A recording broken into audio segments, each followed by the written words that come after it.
হয় আমাদের নিরাপত্তা দেন, নাহলে আমরা মেয়েরা আসলে ওই আগের কালের মতো মাটিতে পুঁতে দেন, সেটাই ভালো। এই ধর্ষণ মানহানি এই জিনিসে আমরা আর পড়তে চাই না, আমাদেরকে আসলে নিরাপত্তা দেন, এটা একটা রিকোয়েস্ট। এটা যাতে এবার সরকার মানে, আমি এর বাহিরে আসলে আর কিছু বলার নাই। একটা মেয়ের পক্ষ থেকে আরেকটা মেয়েকে এইভাবে হসপিটালে ধর্ষণের জন্য লড়াই করতে দেখা, it's very saddening, it's very disheartening. I mean, it is not acceptable in this country.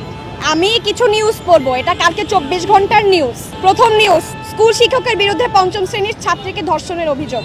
সীতাকুণ্ডে বন্ধুর সঙ্গে সমুদ্র সৈকতে বেড়াতে গিয়ে সংঘবদ্ধ ধর্ষণের শিকার কলেজ ছাত্রী। মুন্সিগঞ্জে খাবার ও বেলুন কিনে দেওয়ার কথা বলে 2 শিশুকে ধর্ষণের অভিযোগ, বৃদ্ধ গ্রেপ্তার। 8 বছর বয়সী ধর্ষণের শিকার হওয়া সেই শিশুটি লাইফ সাপোর্টে। আমরা আসিয়ার কথা বলছি এখানে। চিপস কিনে দেওয়ার প্রলোভন দেখিয়ে কুমিল্লায় বাক প্রতিবন্ধী তরুণীকে সংঘবদ্ধ ধর্ষণ। 5ম শ্রেণীর ছাত্রীকে ধর্ষণের অভিযোগে শিক্ষক আটক। চট্টগ্রামে কলেজ ছাত্রীকে সংঘবদ্ধ ধর্ষণ। এবার নানা বাড়ি বেড়াতে এসে ধর্ষণ চেষ্টার শিকার শিশু। সীতাকুণ্ডে বন্ধুকে বেঁধে রেখে বেড়াতে যাওয়া কলেজ ছাত্রীকে সংঘবদ্ধ ধর্ষণ। ধর্ষণের পর সালিসি বৈঠকে অপবাদ, মানসিক চাপে কিশোরীর আত্মহত্যা। 16-year-old rape victim in Lakshmipur commits suicide after failing to get justice. কালকে 24 ঘন্টার মধ্যে 11টা ফাইল রিপোর্টেড ধর্ষণ কেস হয়েছে। 24 ঘন্টায় 11টা ধর্ষণ। আমি বলতেছি না যে ধর্ষণ আগেও হয় নাই, ধর্ষণ আগেও হচ্ছিল, এখনো হচ্ছে, কিন্তু আগের মতো অবস্থায় থাকার জন্য সরকারকে ওখানে বসানো না। সরকারকে ওখানে ভরসা করে বসিয়েছি প্রত্যেকটা জনগণের জানমালের নিরাপত্তা দেওয়ার জন্য। আমি মানি যে বাজারের মূল্যস্ফীতি অনেক কন্ট্রোলে এসেছে, থ্যাঙ্কস টু সরকার, we are grateful for that. But other than that, আমাদের জানমালের নিরাপত্তা না থাকলে বাজার করে আমাদের কোনো লাভ হবে না।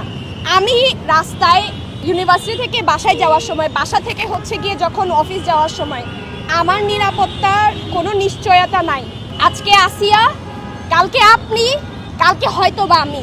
আসিয়া আজকে লাইফ সাপোর্টে আছে 3 জনের। আমি আপনার ধর্ষণের বিবরণ শুনেছেন ডিএমএইচ এর ডক্টর থেকে, ওর জনি মানে 5 সেন্টিমিটার ভিতর থেকে কাটা হয়েছে। কত নির্দয়ী হলে আসলে এগুলা করে? রেপিস্ট এত সাহস পাচ্ছে কেন?